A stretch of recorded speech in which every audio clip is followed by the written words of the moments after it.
So, guys, we have today Frankie Finn with here. He's the man, the myth, the legend in the agency game. I just discovered him a couple of weeks ago on the YouTube channel. Actually, the thumbnails were not that modern day thumbnails. They were like old-fashioned thumbnails. And then I clicked on the video and I instantly knew that this guy knows this stuff. And today I have this guy with me as my guest on the show, and we'll have a lot of value in this session. So make sure to stick till the end. And yeah, let's get started. So, Frankie, how are you All right, doing? man. Hey, it's a good day. It's funny. My kids are downstairs playing. I can hear them dancing and having a party. I always enjoy a day when my kids are happy and not fighting. I'll tell you, as a parent, those are the biggest wins in life is when they're just cool with each other.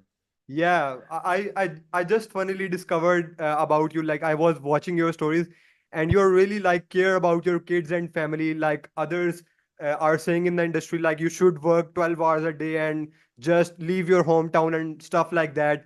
But you really care about your family and stuff. And I watched a meme of yours where you said that you don't wanna hear the news and all of the politics and just like care about your family. And that meme was saying yes. So that was really Yeah. Yeah, it's funny though, because I feel like a lot of people have the idea of business backwards. This is, my personal philosophy, and for anybody listening to this, it may be useful to you. But I've always felt like the purpose of business is to give you a cool life. It's not meant to be the entire spectrum of who you are. And this just came from like I can remember I was at like a Hollywood party where there were lots of like famous athletes and celebrities and movie stars and actors and stuff. I don't watch enough TV to know who half of them are anyway. But I remember Ashton Kutcher was there, and there was a guy I remember talking to him. I was just grabbing a drink of water at the bar, and I said to him, what's your story? And he said, well, I just sold an app today and I made $300 million. So in my bank account, the deal finally closed today. I have $300 million that I didn't have yesterday. And I said, well, that's really interesting. We need to talk. And I was super curious and asked him all these questions. And I remember at the end of it, he told me that basically this business he had created had cost him his entire life. So he said, I've become an alcoholic. I drink every day. I'm depressed. He said, my kids, he said, they wouldn't even recognize me. I got divorced so many years ago. He said, if I walked by my kids on the street, I'm not even sure they would recognize me as their dad. And by the end of it, at the beginning, when he told me he made $300 million, I thought this is the coolest guy I ever met. So glad I had this conversation. And by the end of it, I ended up feeling sorry for him because I was like, you just have a bunch of money to sit alone in your house and cry. And so, the longer I've done this, I realized like business is a tool and it's a very important tool in our life, but it's not meant to be like, Gary Vee and Alex Hermosi, where they're like, just fucking hustle and grind and work fucking 16 hours a day and just grind, grind, grind, grind, grind. And there's definitely moments where you should work hard. But to me, the point of business is to support you in having a cool life. And then also to support, whatever clients, customers, patients, whatever you have, and them having a cool life. But it's not meant to be all encompassing where it's like, it's literally everything you are and like how you spend every day and what you think about all the time. Yeah, I totally agree. And I was reading a news the other day, and like I really observed that a lot of these rich people don't have a really good life. Like I was reading Yeah. that the daughter of Elon Musk has filed in the court that she don't no longer wants to associate her name with her father. So that was like really shocking news. Like a man who has $250 billion sitting on his bank account, and his Yeah. daughter doesn't want that she associate herself with the dad. So that was really Yeah. shocking. It's terrible, right? I mean, and so to me, like you want to build a business for me, like, for different people, it could be different things. You may just like want to play video games or have some Netflix or go for walks in nature, or take trips and see the world or eat some good food. It's different to everybody.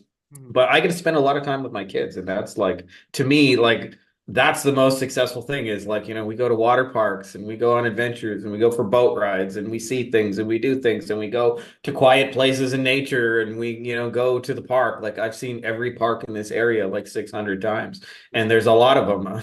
Yeah. And so to me it's like, if you have a business that supports you in doing that and also supports like the people you support, your clients, customers, whoever you have, like that to me is like the whole point of the game. And I think a lot of people have missed that.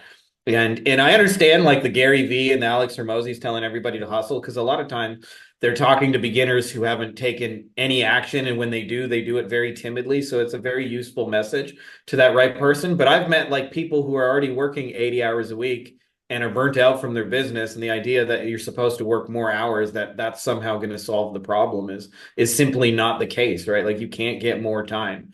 You can get more money, but you can never get more time. And so I'm just ranting on this a little bit because I feel like business is probably the most important tool you have in your life, but it's a tool. It's not meant to be the whole picture. Hmm. Yeah, and I was like uh, binge watching your previous videos, and I saw that most of your videos were filmed in a park when you were with your kids, and like those videos were really simple. And I think that you do work and like uh, handle your family at the same time. Like it's not that big of a deal for you. Yeah, and part of it is for me personally is one of the things that we do differently is I came to the realization many years ago that I wanted like the hard work has to be done in a company, but I realized what's changed in the internet is the one working hard can be digital you. So in that case, like you mentioned, you were watching videos, but like I wasn't like personally delivering every video. That's probably done by YouTube. I could have been sleeping or having a nap. And I started to realize that it's created the capacity where like digital you can be the hardest working person in your entire business. It can work 24/7, 365 days a year, never take time off. And what I came to realize with all of that is suddenly I worked in a space where I mostly have an empty calendar. Like I put 5 things a week on there on a busy week normally. Mhm. And as a result, like we spend a lot more time in flow state. So you mentioned like, the ebb and flow between work and business. For me, I don't have a calendar that says from 9 o'clock till 5 o'clock, this is work time. And then you punch a clock and go home. So it's like, oh, I had an idea for a video and the kids are playing. So let's just make it right now. Hit record and talk. But yeah, you're absolutely right. There's a real magic to being able to live in flow states. And to me, it's not really possible until you start clearing up the calendar. Hmm. Yeah, interesting. But have you ever gone into that issue like when you don't have planned stuff out, like you don't have any time slots when you have committed that you are going to make videos? So have you ever like gotten into that kind of issue, like you have got too comfortable and like you don't really feel about making stuff that you are supposed to make, and it's just happening because you don't have any slots where you are committed to yourself that you are going to do this thing, and you just are relying on like your intuition or your like your feeling about doing the work. Do you know what I'm talking about? Yeah, yeah. I mean, like what you're describing to me, every person who's ever tried to write something has experienced what I call the blank screen of death, where it's a blank screen, you should be writing, but you have no idea what to say. And like just sometimes like you have time and you've committed. Or the same thing can happen with videos. It's like you commit to like, I'm gonna make some videos, and then you're like, okay, what am I supposed to do?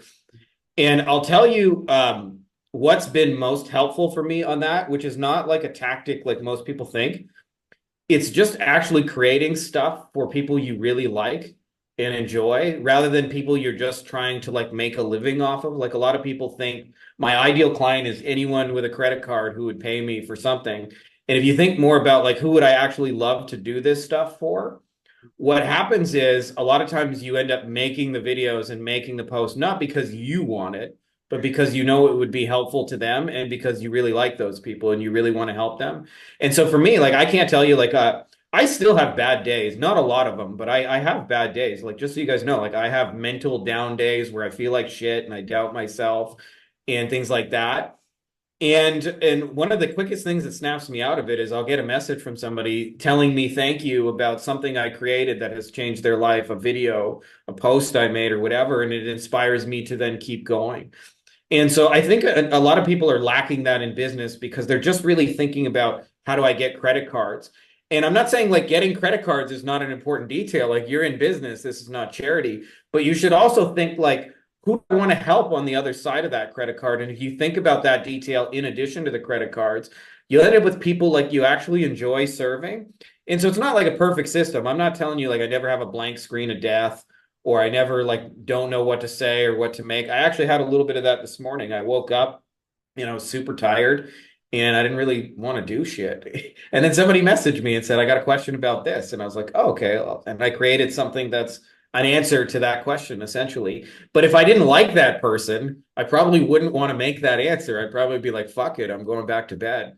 And so I feel like a lacking piece in a lot of people's businesses is they're not really clear about who they would most enjoy working with or helping. And when you have that detail, like a lot of times you're not pushing through because of you. You're pushing through because you want to help them. And it's like, and a lot of times it's a blessing too, because when you're in your own problems and you're stressed out and your own life is not perfect, which is always the case, by the way, you always got something going on that you're trying to fix.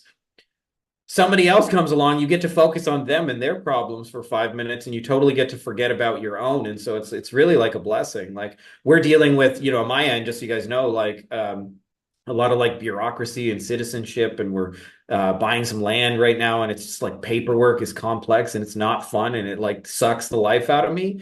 And when somebody comes along and brings me a marketing problem and how do I grow my business, and I'm trying to sell this to that client, I immediately get to forget about all the paperwork and all the nonsense I have to do and all the waiting in line, all the money I got to pay. And all of a sudden I get to think about like, hey, this person's trying to break through with the dentist. How would I do that? And so I find that the best antidote for me is that. And then also I think it's like action is something that's cultivated over time. Where in the beginning, like I was afraid to do anything. Like when I first started, like I'd make a to-do list of like 20 things, and I'd be afraid to even just touch one of those items.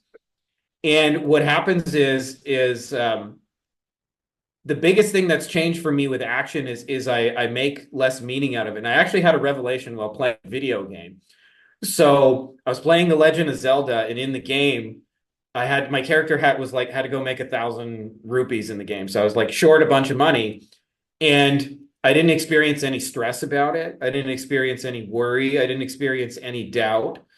I just went, okay, how do you make money in this game? And I thought of 3 ways, and I went here and tried that one. No, that's kind of too slow, or it had some other issue I didn't think of, like I might die trying to kill that monster, even though it gives me a lot of money.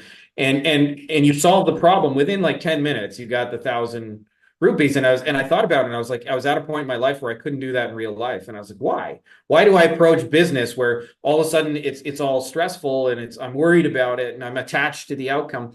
And I realized that when I played in a video game, it didn't have any meaning.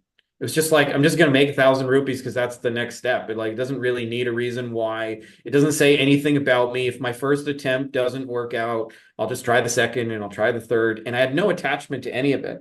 And I looked at all the places I was making meaning, and I realized I was making meaning in 2 places.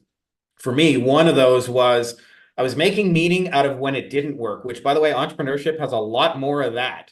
And so when it didn't work, I would try stuff, and it would mean you're a failure, you're a bum, you should quit, you should get a job, your asshole father-in-law was right. And that was the meaning I was making out of those little failures. But I realized equally disastrous is when it worked, I made it like, oh, I'm so awesome. My ego got like a big shot of ego juice. I'd, pat myself on the back. And what I realized is that I didn't experience that in the video game. It wasn't like if my first attempt didn't work out, it didn't mean anything. If I made 1,000 rupees in the game, it didn't mean I was super awesome and whatever.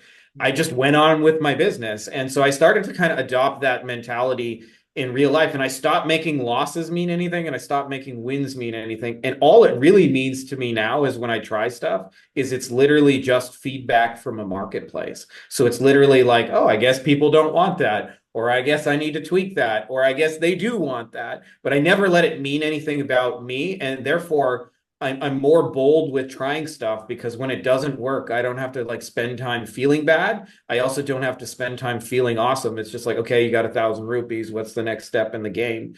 And so like just letting go the meaning has made action a lot easier for me, because I don't have so much attached to whether every individual action works out or not. And so I'm having more fun playing the game. And when you have more fun playing the game, you do some wild, crazy shit. Like I'm just going to jump off a cliff and see if I can backflip and stab that monster right through the head and take 1,000 rupees in one shot. And you're not afraid to try some crazy stuff. Yeah, I think the real game lies in the mind, and it's a really good psychological shift. I think in real life, we get to attach emotionally with our things, and like whenever we are doing outreach and someone rejects us, or like in the sales call when things don't work out well, we get to feel that like we get to take it personally, and Yeah. that's why we like go in a downward spiral, and like we get to attach emotionally with the things. But if we let go in that let go the things the way they are going, and just keep doing what we are supposed to do, we will be much far ahead, right? Yeah. I'll give you a real life example of that. So around 2015, I started my second agency and we did Facebook ads for personal injury attorneys. And the first 6 months of doing that, just so you guys know, I made exactly $0. And I remember actually at the time feeling like I had lost my touch, like I had lost my mojo, because I had just built a big and successful agency and then I moved on from it. And I just assumed my second agency was going to be awesome because it was my idea and I had been successful in the past. Mhm. And that was not my experience. Actually, it was very, very difficult getting off the ground. And I remember at some point, over like 6 months, I had 40 or 50 phone calls with different attorneys, and not one of them bought my service at the end of that call.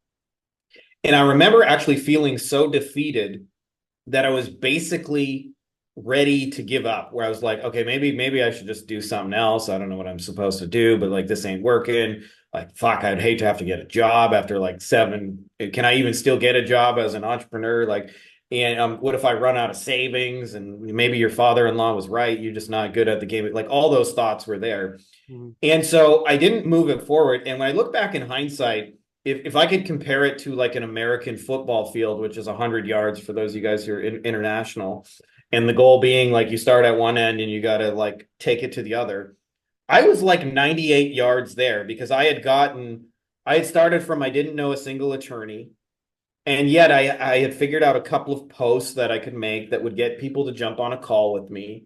I could get those people on a call. We would talk for 60 minutes. They would tell me their most intimate life and business problems. And I would even make an offer for them to work together. And even though they would say no, in hindsight, I was really only like one objection away. Like they had one objection that I didn't know how to handle. And when I eventually figured out how to handle that objection, so what happened is when I was making meaning about me for 6 months, like I was just stuck. If I had released that meaning, I'm pretty sure what would have happened is I would have gotten curious about like, okay, you just said no, and I'm totally cool with no, but do you mind just telling me why that's not a fit for you? Like, and usually in those days it was the same thing. They all said, well, I want to do this, but I hate like trying new stuff. I'm just not that kind of attorney. Like if you can show me like you've done this for five, six other people, I'm happy to do it. And so what I started doing is I remember I started getting testimonials from attorneys who got on calls with me. And I'd say, hey, can I just get, I know you didn't buy anything from me today, but a lot of other attorneys are scared of jumping on a call because they feel like this is just going to be a hard pitch. Can I get a testimonial from you that this call was worthwhile? And they said, absolutely. Like, just helping me get clear on this and that. And I recorded those and I put them on a thank you page. And so now they would see that you're not the first attorney who's been on this call. And I started to bring it up intentionally. So I would say things like in the beginning of the call, I'd say, oh, you remind me of Haroon, who had this kind of law practice and he had similar issues. He's in a different state than you. But you guys had really similar stuff going on. And I never said I worked with him. I just kind of implied that, you know, your problem is familiar to me. And what ended up happening is on the end of those calls, they started just giving me credit cards and there was no more objections. And so in reality, I was 98 yards up the field and I really just had two difficult yards to gain. But because in my head, I was telling myself a story of meaning of you're no good, it's not working out, you don't know what you're doing, et cetera, et cetera. It took me 6 months and I almost gave up in those 6 months when in reality, I could have figured it out in like 6 hours by just messaging 10 people who didn't buy it. Like, tell me why you didn't buy it. Tell me what could have been different to get you over the hump. Oh, you needed to see someone else. And then I could have figured out that objection. But because of it, like it just took so much longer. And that's the side effect of like what you said. And like to me, so much of successful entrepreneurship is between the ears, not out there in reality. Because in reality, I was 98 yards up the field, but in my mind, I was like a million miles away from anybody ever paying me ever for this service. And it was like, why even bother? Because it's like today's just another pointless day. I still kind of went through the motions and tried stuff, but I didn't really believe any of it would work out. And so I didn't really fix the kind of obvious problem in front of my face. As where when I started to adopt that video game mentality, it was like, okay, they didn't buy. I just became curious about like, why not? What happened? Like, hey, that was a really awesome call, and I was kind of expecting to work together, but obviously, like, it wasn't a fit for you. Can you tell me why not? And they'll give you the honest truth, and you can take that and fix it for the next person. Hmm. Yeah, that really resonates with me. I like there was a meme when you were searching for the gold underground. You are just about to reach the gold, but you end up quitting. So like this was really the case there. So Yeah. let's get a bit behind and a little bit deeper. So you said that you started your second agency in 2015. So when was the first time that you started your first agency, and how did you got introduced to this agency game and broadly into this entrepreneurship world? And like, what was the exact moment, and how did you fell in love with that? It's funny because like I actually kind of felt a little bit forced by life. So I was one of those people that I've been dreaming about like doing my own thing since I was like 13 years old, but that doesn't mean I did it. I was just a dreamer for like the first, I don't know, 10 years or whatever. And I remember it was 2007. And the reason I remember that is because for those of you guys who are old enough to remember, there was a big financial crisis in 2008. A bunch of mortgages failed. Well, in my hometown of Windsor, Ontario, Canada, it really started happening in 2007. So it's an area where everybody works for Ford, General Motors, and Chrysler, and like the big three, as they're called, the car companies. And I remember they were firing people. They had like massive layoffs. Like General Motors closed a plant, and like 10,000 people lost a job.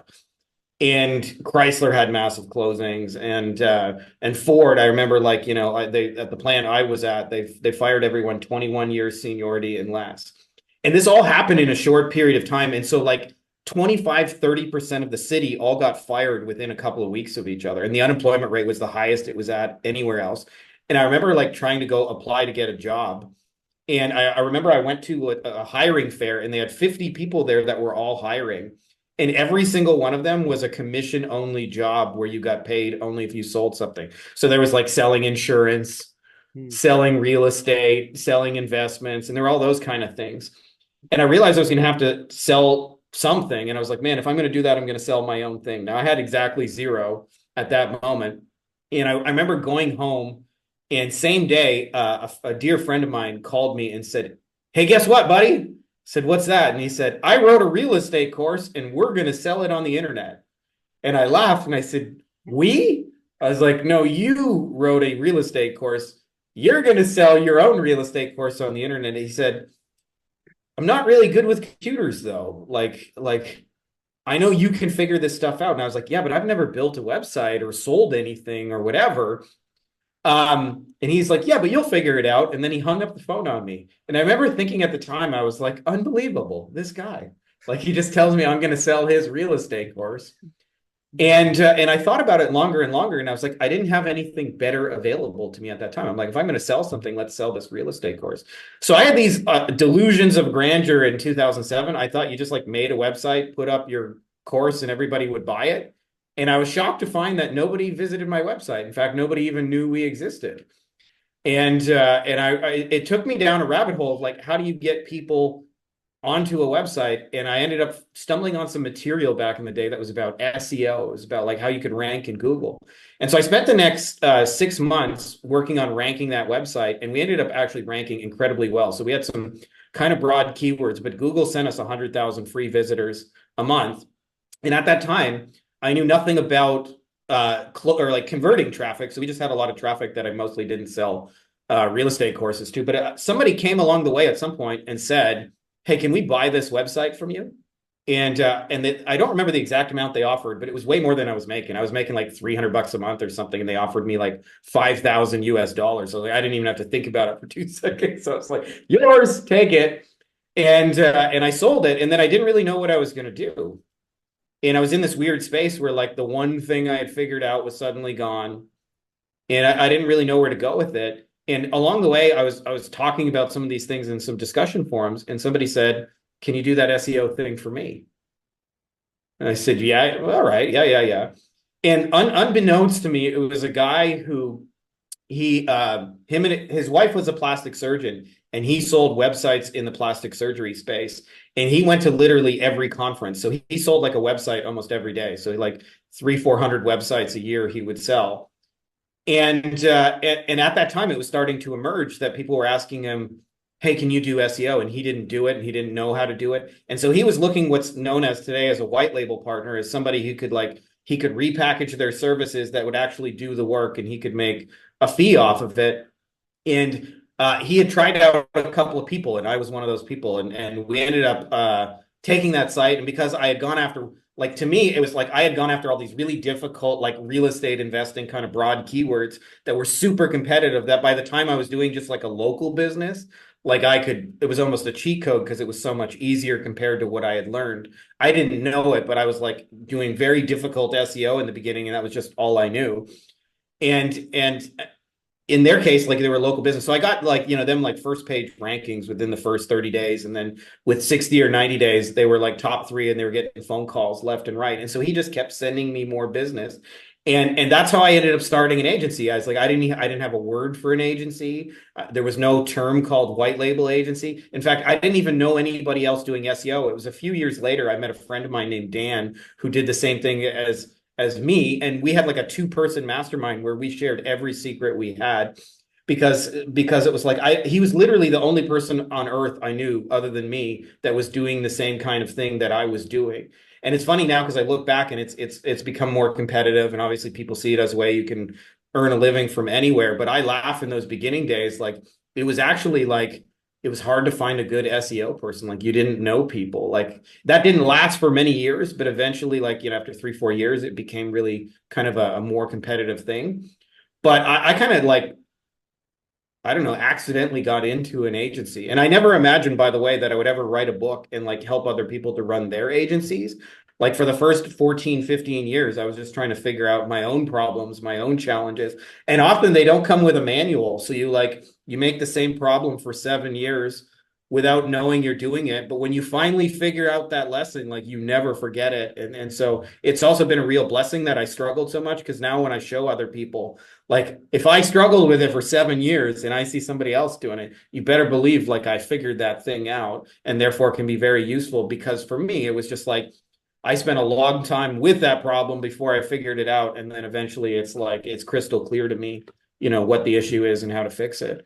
So, like they always say your blessings come in disguise, but I definitely felt, especially the first 7 years, like it just felt like a difficult uphill battle, especially with the operations side, because I had no idea what I was doing. I didn't know anything about building teams or hiring or whatever. It just, a guy kept throwing me clients and business, and I liked the money. So I kept saying yes. And then it led to me having to build infrastructure to service that at scale. And it was kind of like baptism by fire, because we literally went from like 0 clients to like 150 clients in about a year and a half.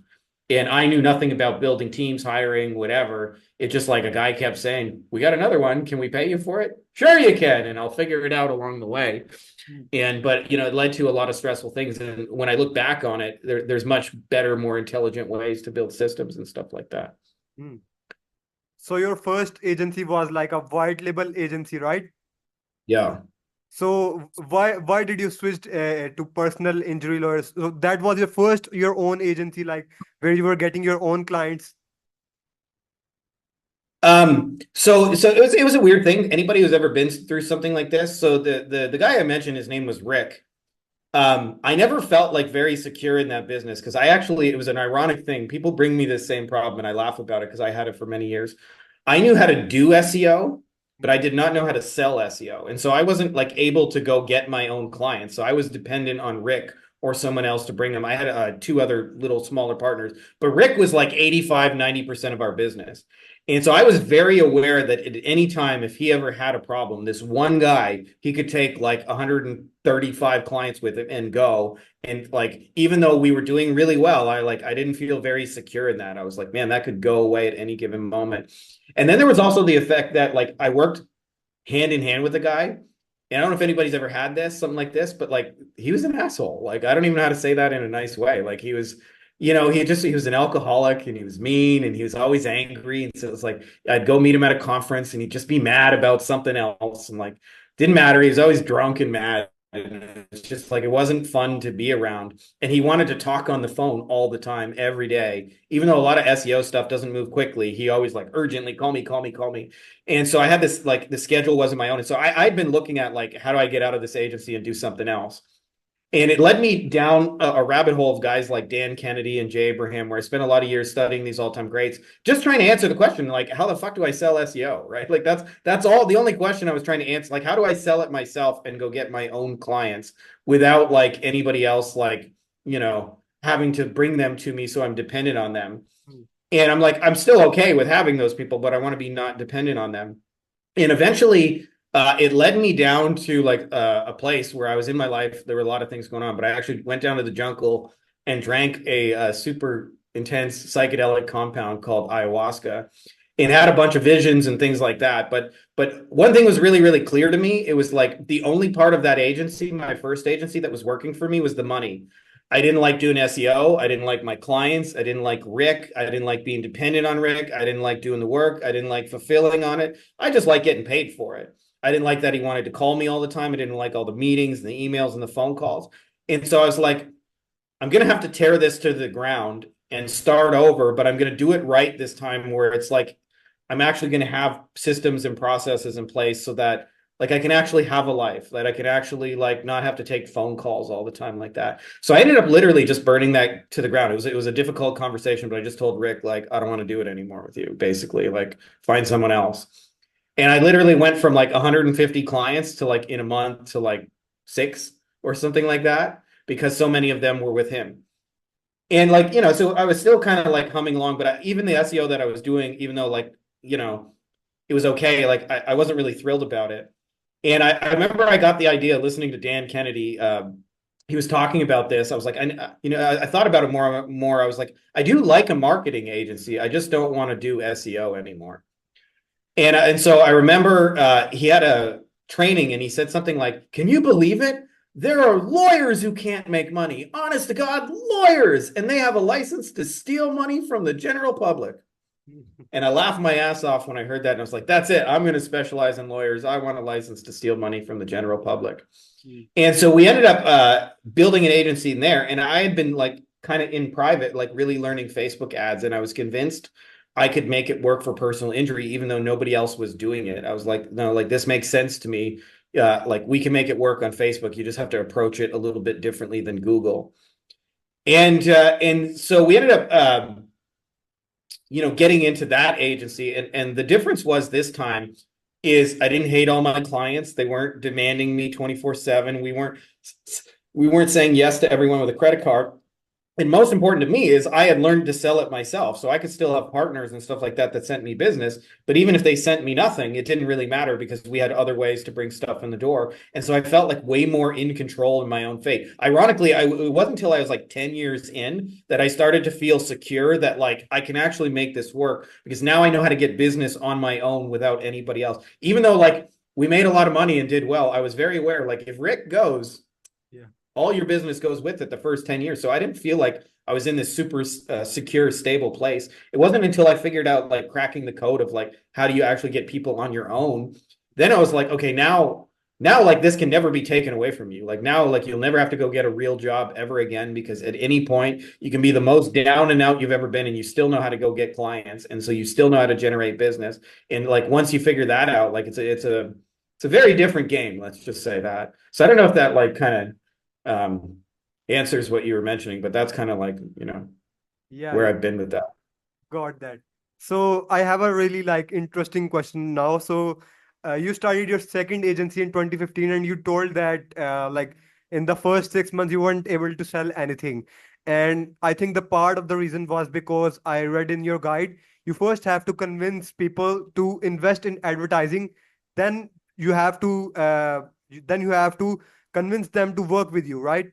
So there is a big Yeah. difference because market is not that aware. And on the other hand, on in 2015 there are so little guys, like there are not a lot of guys who are doing Facebook ads, but right now the competition is a lot more and there are a lot more service providers. So do you think that the selling agency services has gotten harder now or has gotten easier? One thing is that people know they have to invest in Facebook ads and it pays off, but the second thing is that the competitors are much more now, and like you have to break through the noise. So what do you think about that? I'll tell you, for me personally, at my vantage point after almost 20 years, I see it as way easier than it's ever been. Way easier. But having said that, Hello, can you hear me? I know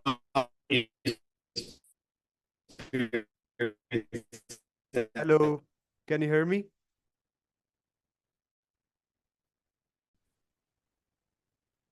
Yeah, there we go. let's start.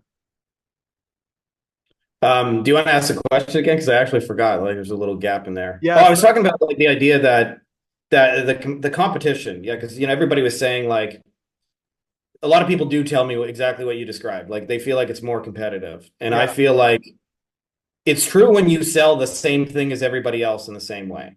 Hmm. And this is the thing. I understand how convenient it is for people to take a course and buy a business in a box. But the problem with that is like you're literally copying everybody else who's also doing the same thing. And so it ends up just like I see the same cycle happen. If you do this 20 years, you'll see a new thing comes out. So I remember like a couple years, there were all these TikTok agencies that started out of nowhere because a guy sold a course and said, start a TikTok agency. And then they're all about it. And then it's like you got to start a Go High Level SaaS, and Hmm. everybody gets all aboard the Go High Level SaaS. And then there's somebody saying you need to do database reactivation, and everybody gets hot and bothered by that. And then it's the AI chat bot is the latest kind of new thing. What happens is it's a good idea when it starts, but eventually you have too many competitors.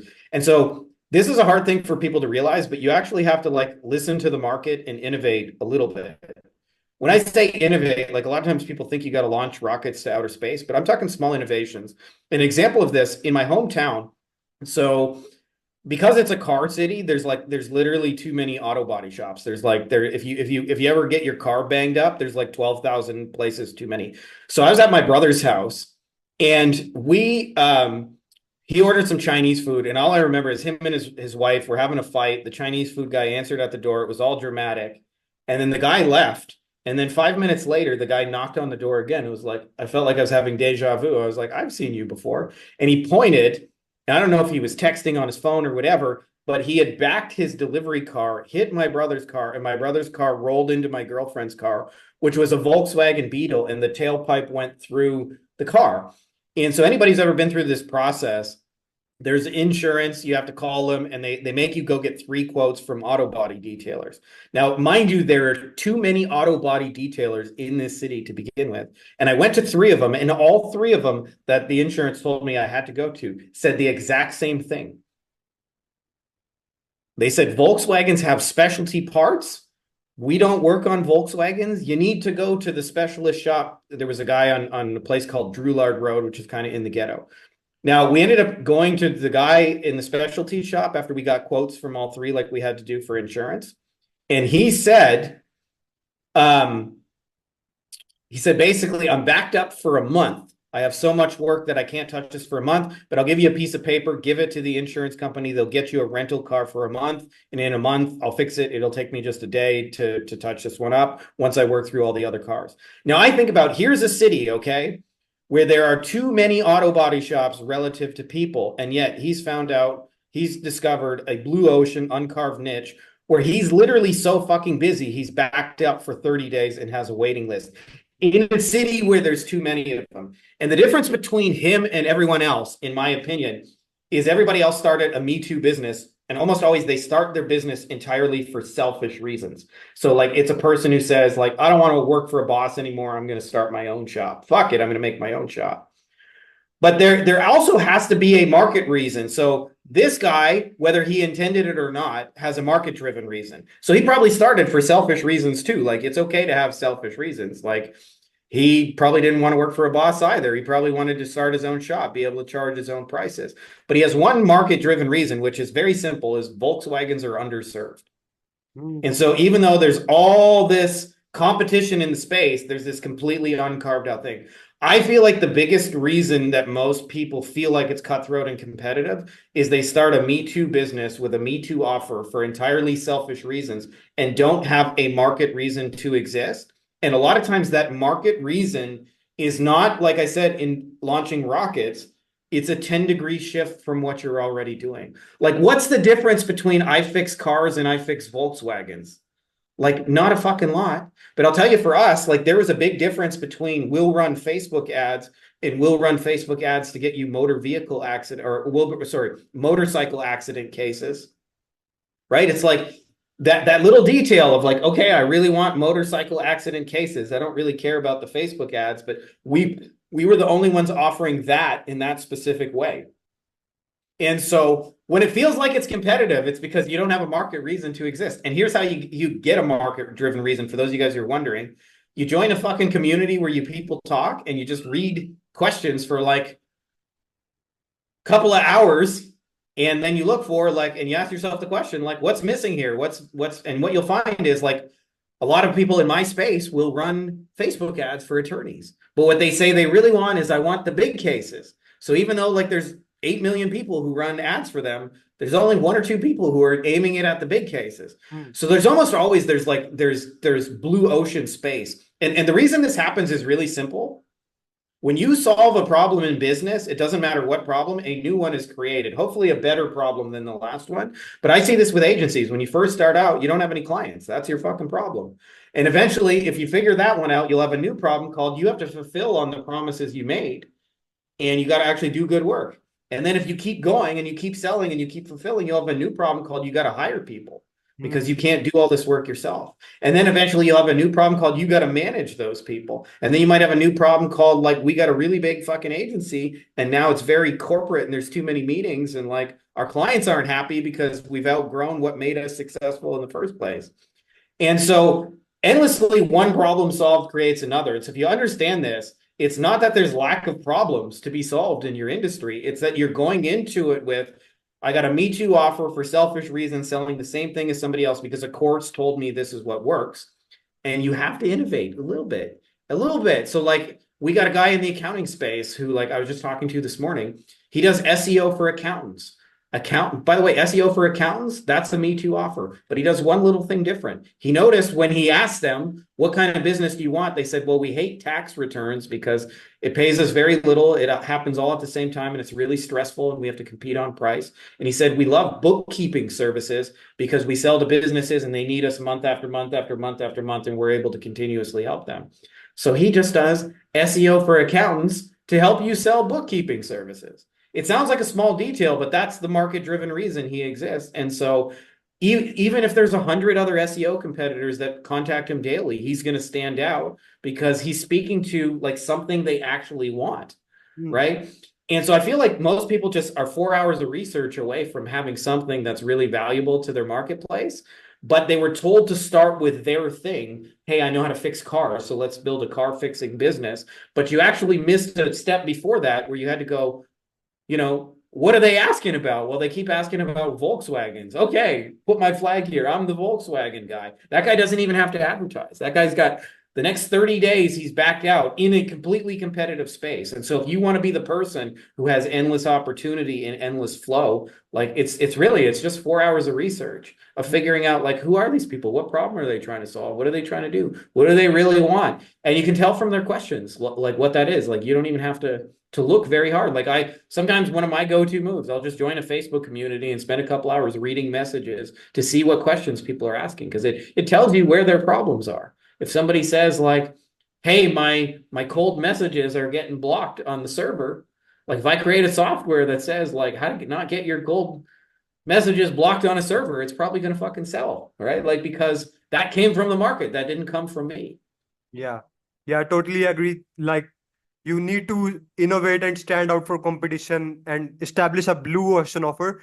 But there is also one other thing that I want to ask. Like there is a concept in the book Breakthrough Advertising named as market sophistication levels. So Hmm. I think in 2015, when there were no competitors, the prospects were in market sophistication level one, meaning that the prospects were not that much resistive of your offer and like, Yeah, most markets are level four, by the way. sorry. Most markets are like level four Yeah, or five in yeah, the I Gene agree. Schwartz system. Yeah. Yeah, I agree. And now, like, when there is a lot of competition, a lot of people are hitting up your prospects on a daily basis. So they are really resistive about working with some agency. They have to be really selective because there are too many. So my real question was like, has it gotten harder to sell agency services, or is it easier right now in 2024 compared to the times when there were no competition? I still think it's easier, especially because if you know how to zig when everyone else zags. Mhm, I mean, there are different things in the sense that, like, you mentioned market levels of sophistication. So I've actually observed them in, like, say, SEO. When I first started in SEO, mhm, um, it was stage one for a little while, stage two, where it was like all I had to do was tell people I know how to rank you in Google, and they would give me money for that with very little obstacle. mhm. Um, and then eventually it reached a stage where, like, over several years, they started getting 100 messages a week. I can be your SEO provider. Again, by the way, none of those people are saying, I'll help fix your Volkswagen. They're all just saying, like, we can sell shit, or we can do SEO for you, basically. Buy my shit. So the answer to that question is what happens is when you get to, like, stage three or four, where it's competitive, people no longer believe you, they're burnt out on promises.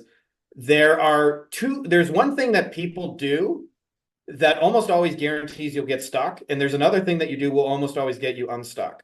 So the thing that will get you most stuck is to promise bigger. Hmm.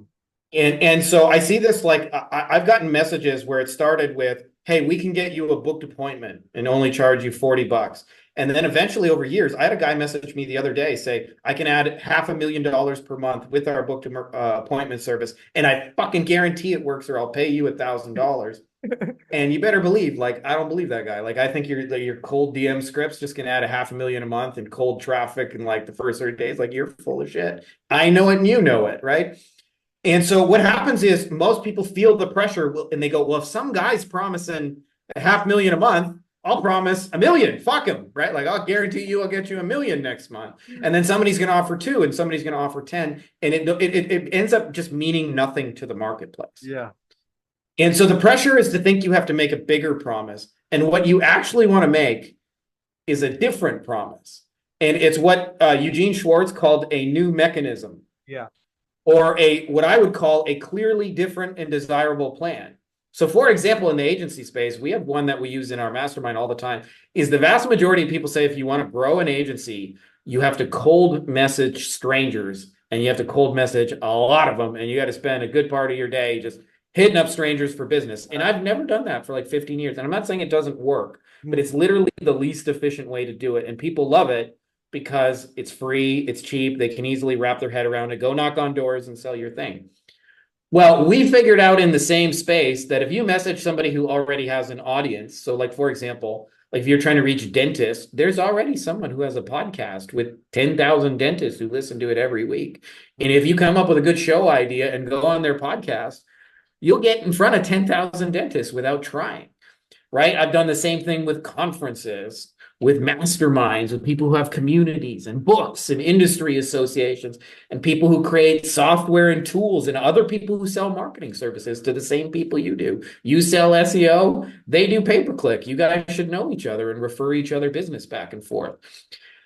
Um, so point being is, like, that's one example of a clearly different and desirable promise. Everybody else says you got to cold message a bazillion people, and we're saying actually you can just message one audience owner, do a little show with them, and they'll take care of making sure everybody who you need to see it sees it, and people will come to you. You don't even have to chase them.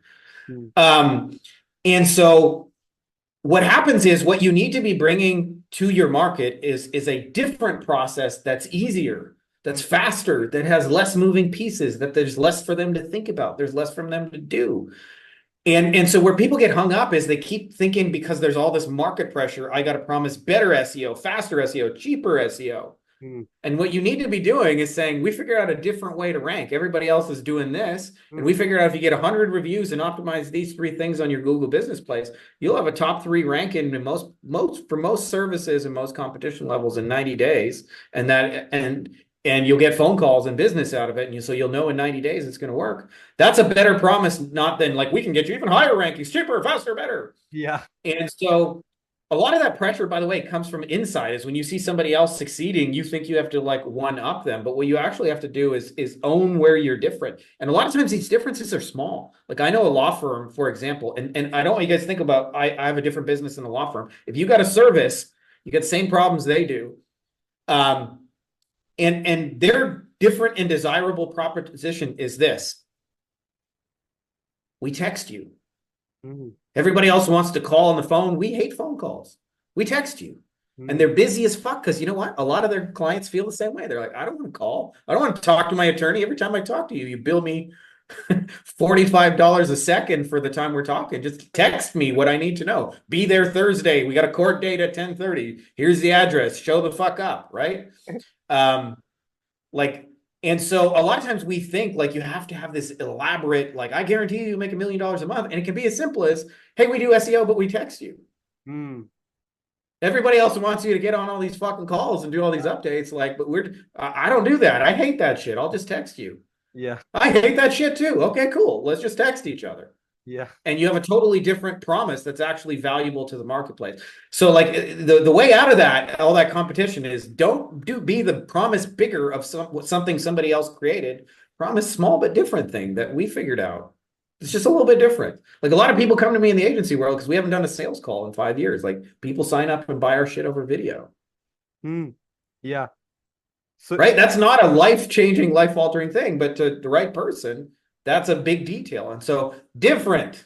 Think about how you're different. Like, and by the way, almost always when I tell people this, at first they go, I don't know, my shit's the same as everyone else. But if you get into the smaller details, you'll find the way they communicate is different. What they say, how they do it. Do they use pictures, not use pictures? mm, What they deliver, their philosophy on how to rank a website is different than the other guy's philosophy. They believe you should optimize the GBP. He thinks you should optimize the website, right? Like you have all these differences in philosophy. And so just owning those little differences. yeah. Like, and what happens is then you don't feel the need to compete with anyone.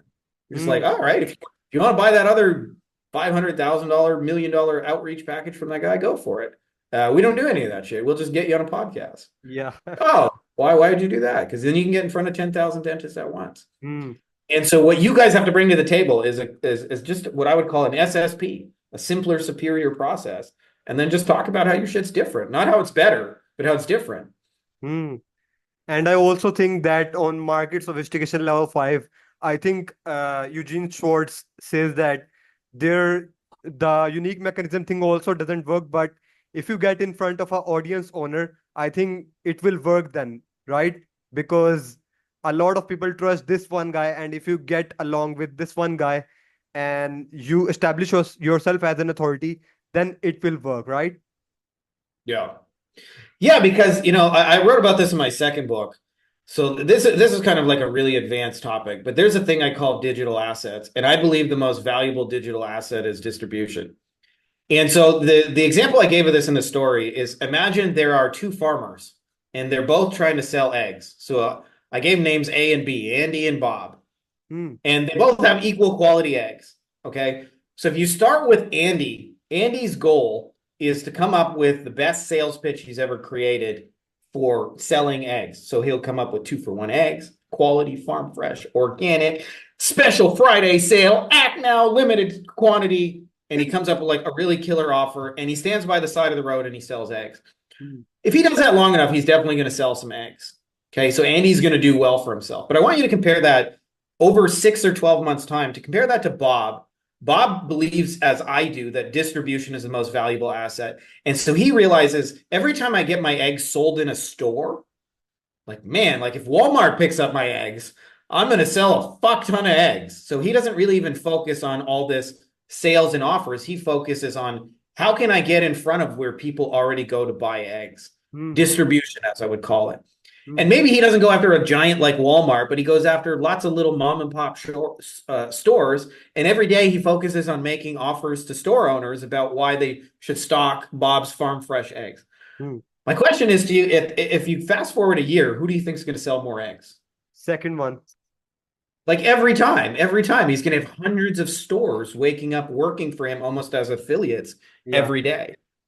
And so what's interesting to me is as I came to this realization that when I was speaking on stage, so at first I would speak on stage and it was this amazing feeling for me because we would sign 5, 10, 15 clients and we would add like a significant amount of monthly recurring revenue like very quickly. Hmm. And so I was like, holy shit, like we just made 20 grand a month in an hour speech.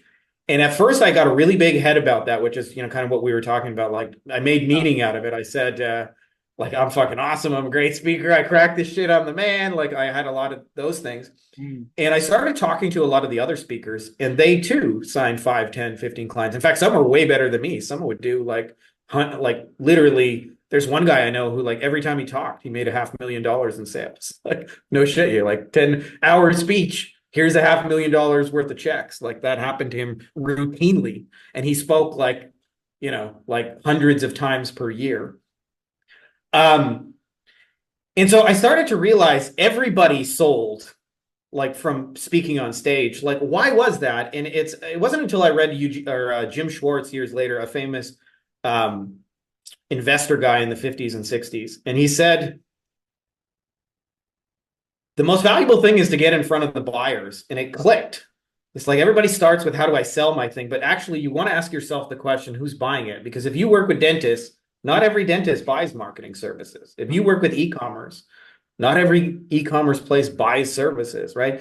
So he focused on getting in front of the buyers, and I realized that the attorneys who would come to these conferences were buyers, and they actually had to demonstrate it. They actually had to like pay a check or like pay to get in.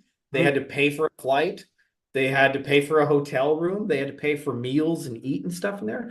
And so they would invest $5,000. So how did I know they could invest $5,000? Because they were doing it Hmm. actively. And so what started to click a little bit of that process is like if you focus on buyers distribution, your shit will sell 1,000 times faster. And so the whole point of like the question is like if you get on a podcast or you get in front of a mastermind or you go to the industry association and you talk at their thing and you're valuable to other people's audiences, it's like, will you sell your thing? Like maybe not every single time, 100 times out of 100 that you speak, but man, if your shit's in 5 or 10 stores, like you're gonna sell some fucking eggs. Like that's just how Yeah. it works. Yeah. Yeah. Totally agree. So talking about the offers, yeah, we were talking about like people are making bigger and bigger claims day by day. So I have a question for you.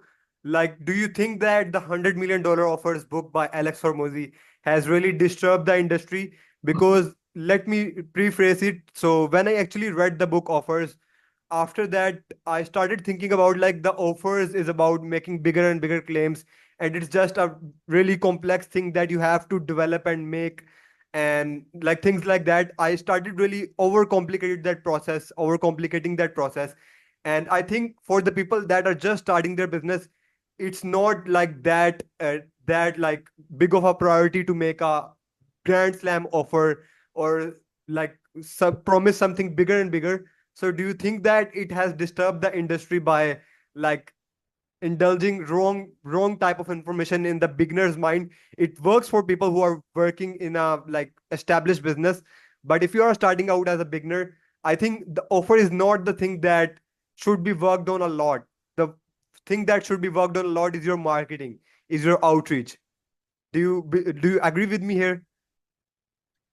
Well, I think they go hand in hand. So like I think like my personal opinion of the $100 million offers personally is I actually think it was a really, really good book. Yeah. But to your point, I think a lot of people missed some details in that book and Hmm. overemphasized like lesser details.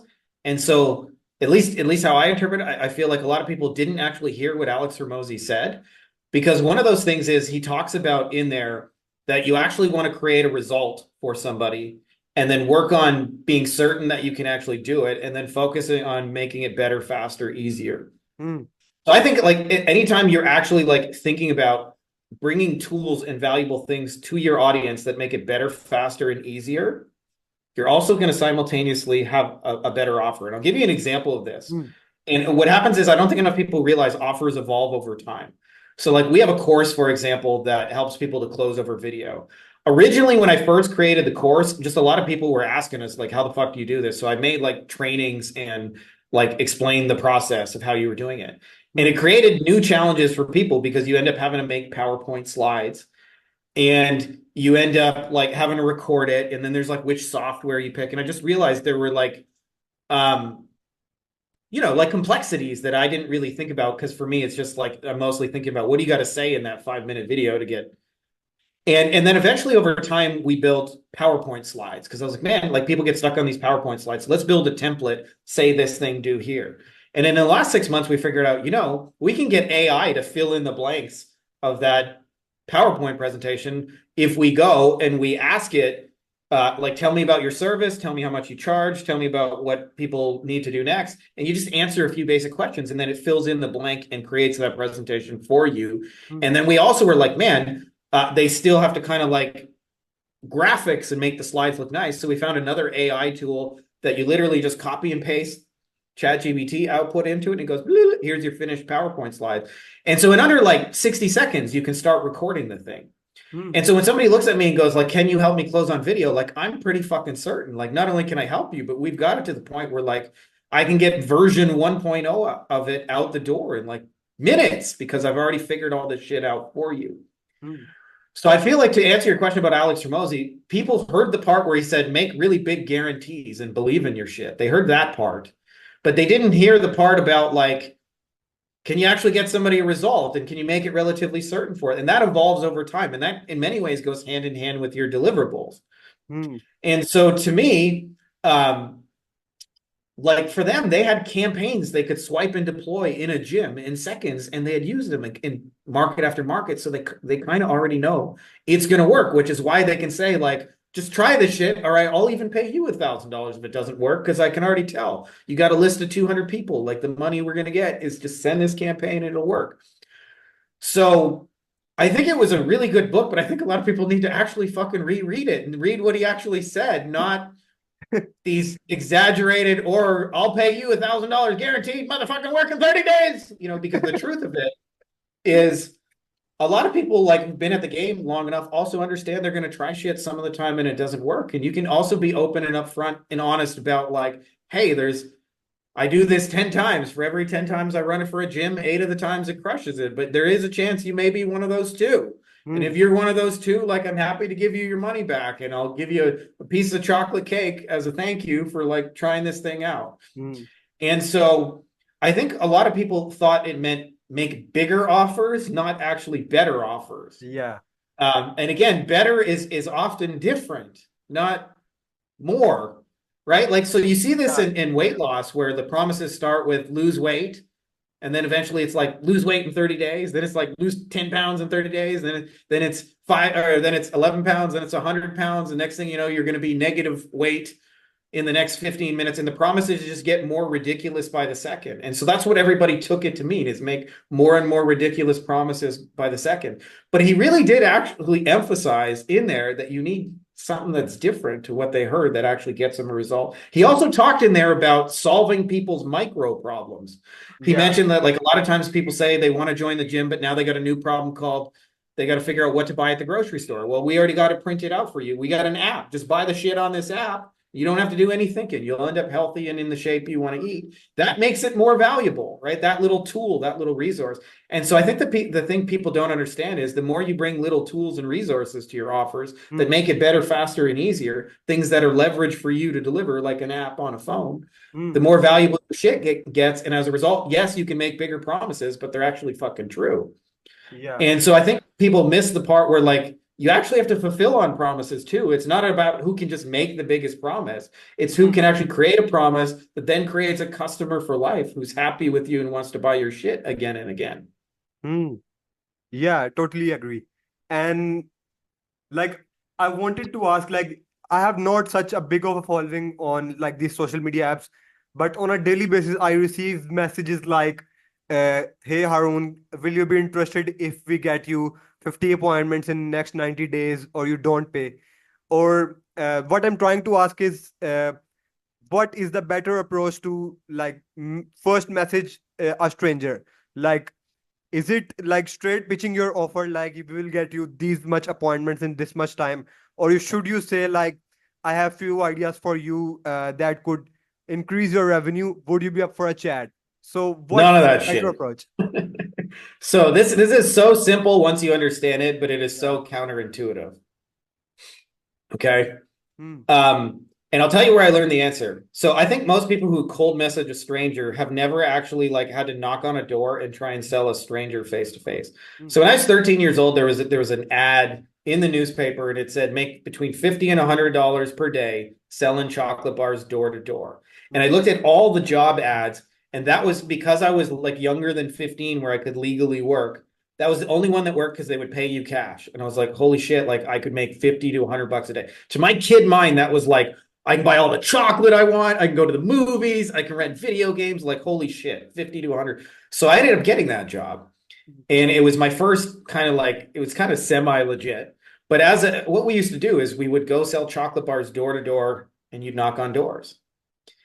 And I would spend like 5 to 8 hours a day just grinding it out. And you mostly like, you get people who aren't home. That's the most common thing. Some of them slam the door in their face and say, fuck you. No. Some of them are polite about it and say no. And every now and then you get a few yeses and you make some chocolate money. Like that's basically the game.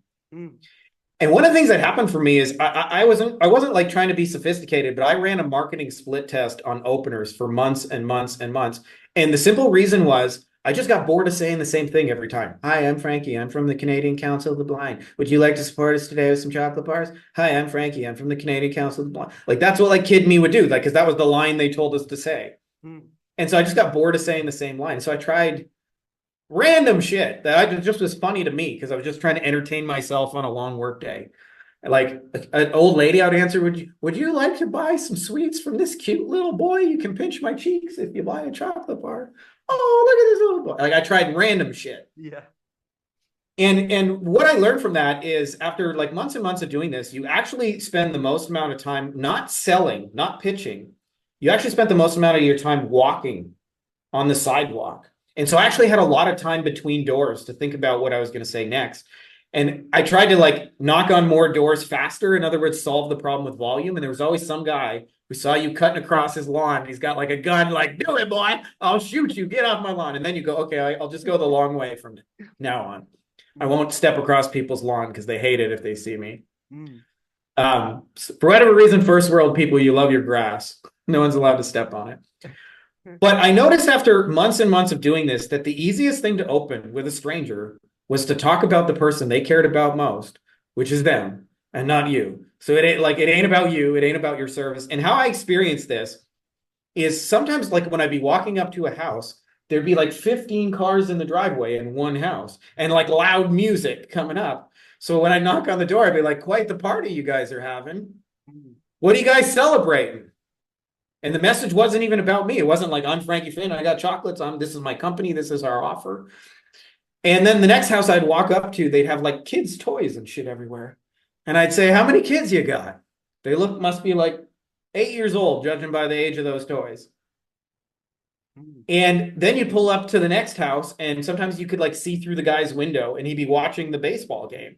And I knock on the door. Hey, sorry, bro. I hate to interrupt you in the Tigers game. Just out of curiosity, who's winning? Oh, right now they just hit a home run. They're up 5-2. But like this closer, I'm not super confident in this closer that he can close the job. Yeah, I'm not super confident in him either. And what I notice is the easiest thing to open up with people, it's always different, but it is always the same, is to talk about something that's relevant and important to them. Hmm. And so almost always when people go in your head, you're trying to talk about you and your chocolate bars, and you actually need to talk about the party they're having. And by the way, none of this is hidden. They put it on their social media. They put it on their About Us in the web page. They tell you what they're selling on their website. Like it's none of it is hidden what they're trying to do. Hmm. And so like talk about that. And what I usually talk about next, if you're going to make them an offer, is to talk about like what would happen after they were finished using my stuff. Hmm. So it's not like, are you interested in SEO? It's like, are you interested in getting phone calls from people who got category 3 flood jobs and will call you in the middle of the night and say, holy shit, it's raining in the living room. We got flood damage. Are you interested in getting those kind of people? Hmm. Um, so I think like when you put it all together, it's like, to me, it's actually really, really simple. And the way I do this is give away an idea that will help somebody and charge them if they want your help to implement it. So what that means from a messaging standpoint is it's not even I'm trying to sell you a service. I'm trying to give you a good idea. Are you open to a good idea? Hmm. Yeah, right. So, And so it'd be like, hey, like I noticed you're number 4 for this keyword. Like if you just did a little bit of this, this, and that, like you could be number 1 and you get way more phone calls. hmm. Yeah, so I think the first principle of one-to-one conversation, like one-to-one communication, is should always be about like it should always apply to only them. Like if the message sounds like you could send to everybody, it's just not going to work at scale, right? Yeah. Well, I feel like for me, like I don't even bother responding if I feel like you copied and pasted it to a million people because I'm like, I don't have time to respond to everybody who wants to just send me some copy and paste shit. Like if Yeah. you actually take the time to write me, I will respond.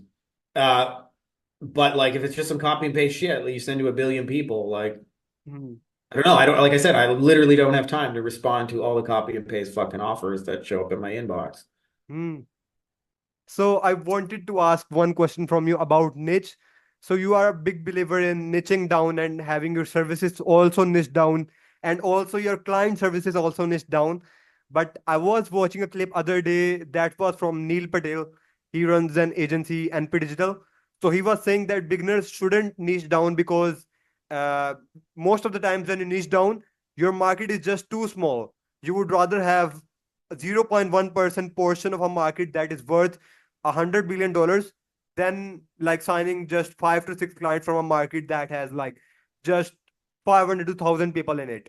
And also the other guy, Sabri Subi, he has agency KingKong.co in Australia.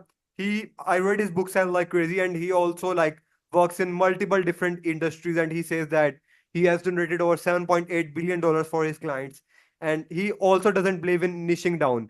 And also there are like a lot of other guys. If I'm not wrong, I just like read it here. Yeah, I was also reading a guy named Shan Hanif, and he was like he's working with Iman Ghazi and all of this type of influencers, and he says that you restrict yourself very much if you niche down as a beginner.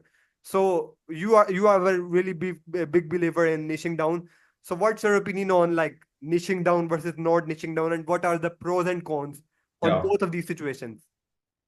Okay, so I want to start firstly, like just kind of talking about that something I think that trips up a lot of beginners. It certainly tripped up me, which is when you first start, like obviously you tune into different experts, and often they have like conflicting advice. And then what I found is like trying to piece it together in my head, Hmm. like just drove me crazy because it had to like all make sense. Yeah. And it made a lot more sense when I realized the simple truth that like there's more than one way to be successful at this. So like I'm telling you to niche down, and you better believe the way we do it, it fucking works. But having said that, that does not mean like I have the patent on the only way in all of existence to do that. Plenty of other people have figured out stuff that's valuable for them too.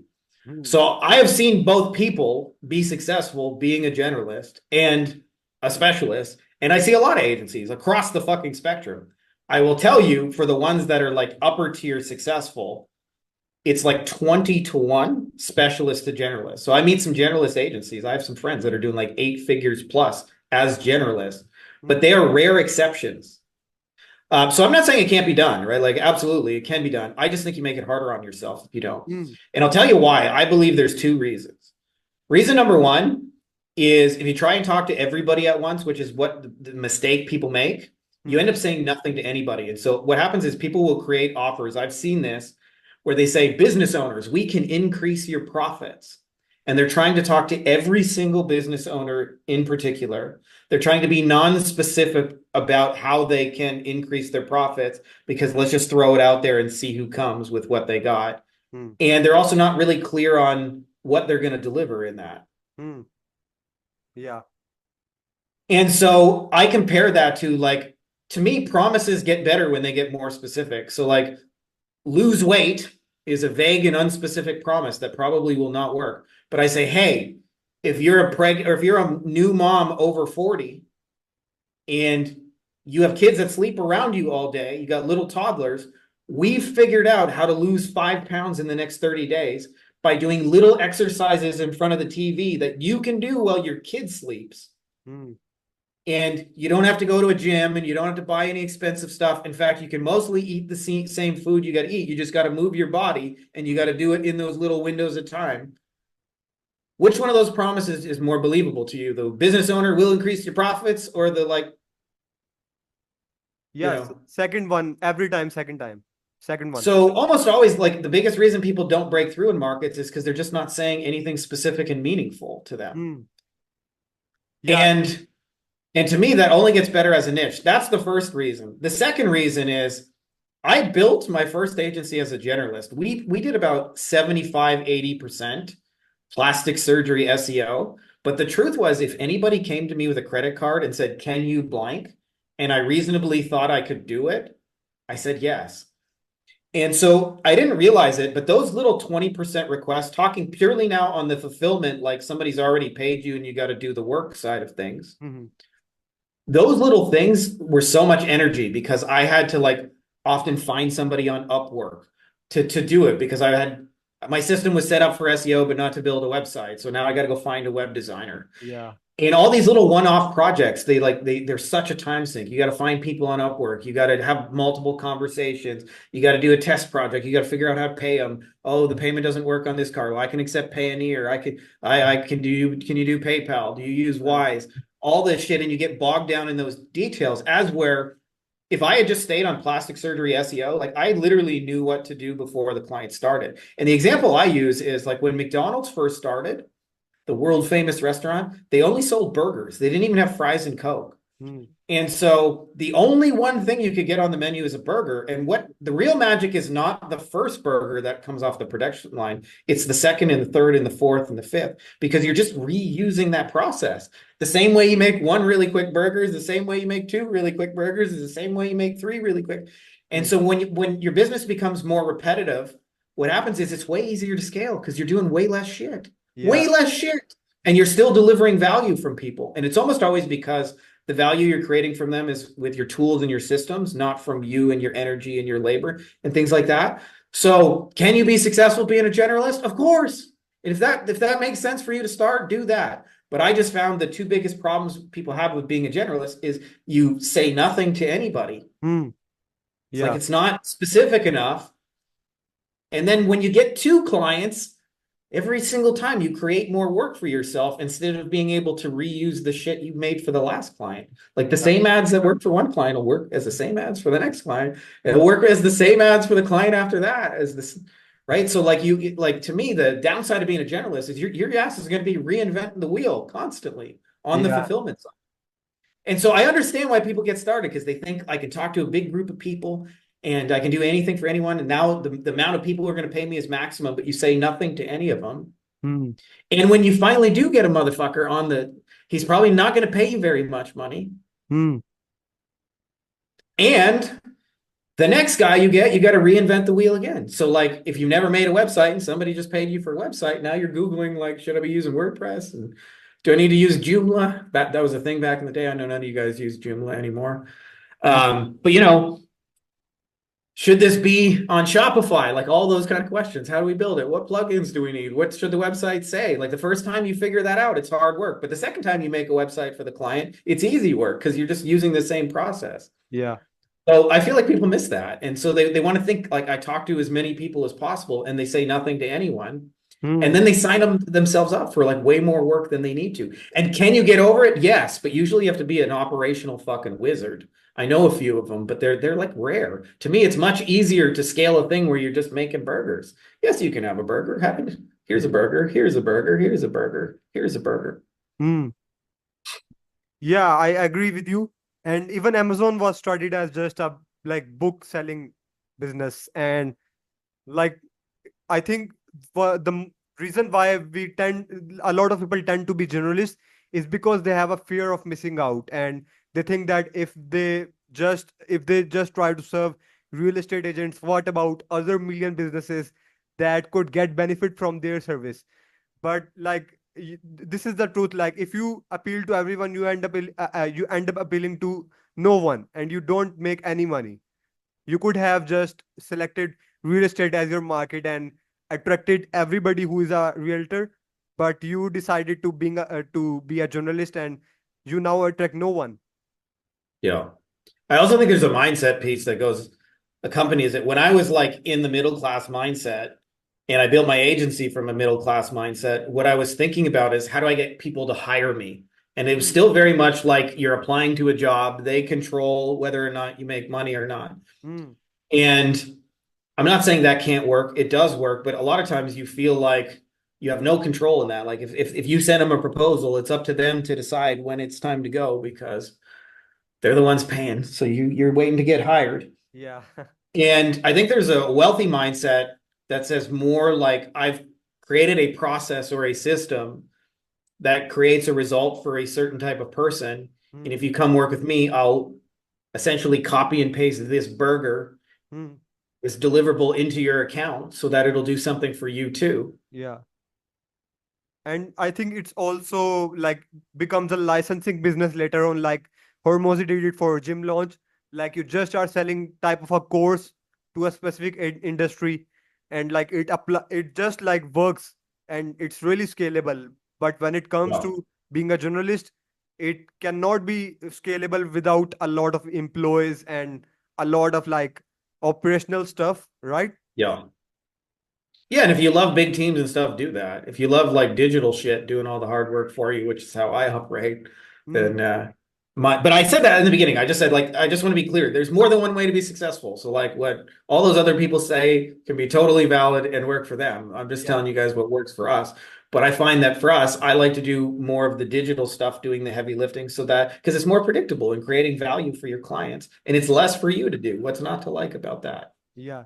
And talking about niches, I wanted to ask about verticals. So I think there are four main verticals that you can serve. First is B2B business, that are agencies. Second one is e-commerce businesses. Third are SaaS businesses, software. And fourth are like mortgage and local businesses. And fifth one is, I think, info product businesses.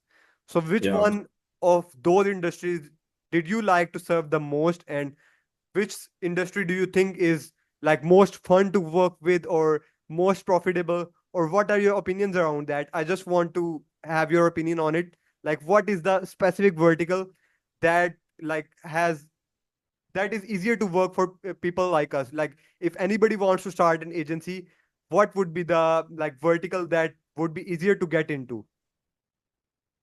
Well, I'll give an answer that's useful to everybody, but it's going to be a different answer, or like same question, different answer. Hmm. Like, who would you have fun working with? I Who would think you want to work with? I think I Who would who would you most easily help? Like those are like kind of the starting places of that. hmm, I think I would And like so to to me, a lot of times people think of the niche as this life and death decision that if you choose the wrong one, you're going to be broke forever. And what I wish more people understood is that every niche is a spectrum.